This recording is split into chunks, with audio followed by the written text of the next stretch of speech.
I suppose from my point of view, there's in these 3 or 4 minutes, there's Alison's a line here, she's on the stopwatch. 2 minutes, right?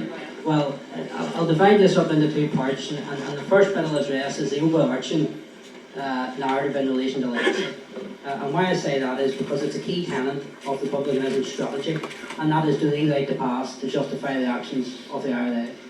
Because if they can do that, they can present the good IRA and the bad British and the bad loyalists, then all of a sudden everything they done was justified. All of a sudden Northern Ireland was justifiably a putrid little state, as they would call it, and their actions and their murders were absolutely justified. Now how do they do this? They use, and I term them in a broad brush, legacy activists.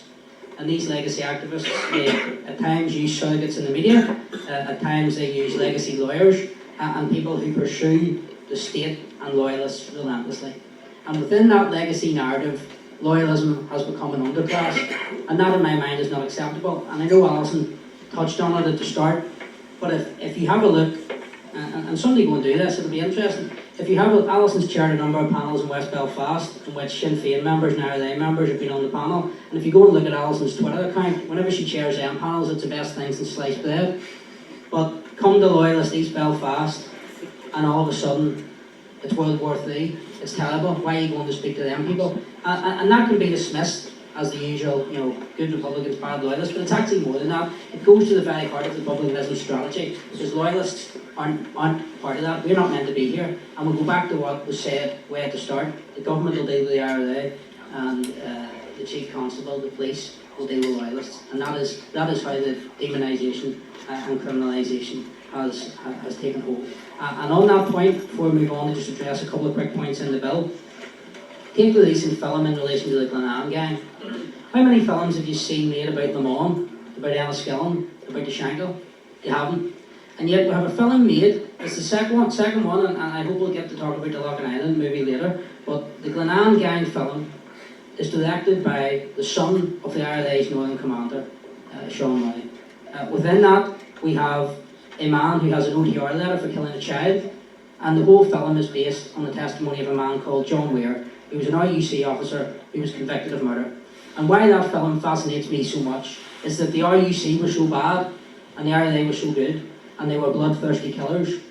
But yet, when it comes to John Weir's testimony, which tells malicious lies about loyalists and about the security forces, all of a sudden, a convicted RUC murderer is the best man ever, and is what Republicans listen and hold up as a role model. So I think that's one example of how the right in the past has gone on. Very quickly to run through some of the issues I have with the bill. Clause 1 within the bill places a duty on the public authorities to investigate the past with balance. Now, there's a vast difference between proportion and balance. They're two entirely different things, because if we're having investigations on balance, then there has to be an equal amount of soldiers investigated, an equal amount of loyalists investigated, and an equal amount of Republicans investigated. That's not proportionate, because circa 60% of killings were carried out by Republicans, 30% by loyalists, and 10% by the state. So balance is essentially parity of esteem, which Republicans like to cling on to, and that is unfair, and that is where the imbalance within legacy comes from. If you're going to investigate legacy, then do so proportionately, which means there should be twice as many Republicans investigated as it is loyalists, and the percentage of state forces investigated should be considerably less.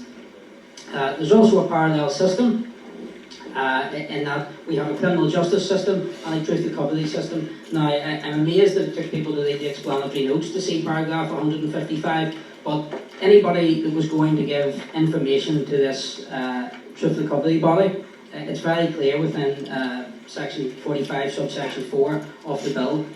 Whilst the information you give would have immunity in of itself and couldn't be used for prosecution, it can be used to generate evidential leads. So for anybody that would be considering engaging in such a body, and this is probably primarily directed towards ex-loyalist combatants, whilst you could go and give information with immunity, the information you give could then be used to further criminal prosecution, and given the fact that most criminal prosecutions are directed against loyalists and the state forces, you can imagine how that would turn out. And I just finally want to make one point on the definition of a victim. And I know Gina Murray's here tonight. It's great to have you with us, Gina, and Michelle Williams, and lots of your families in the Shankill bomb. and we hope to hear from you later.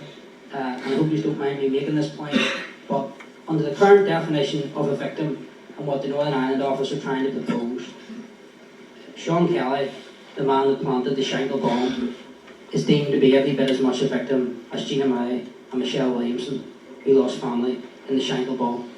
And Sean Kelly is deemed to be a victim because the bomb that he planted injured himself while murdering the Bryson people of the Shankill Road. If that is not something entirely wrong at the heart of this legacy process, then I don't know what is. And if we as a community want to place Gina Murray and Michelle Williamson in equivalence with Sean Kelly and Thomas Begley, then there's something seriously wrong. Thank you.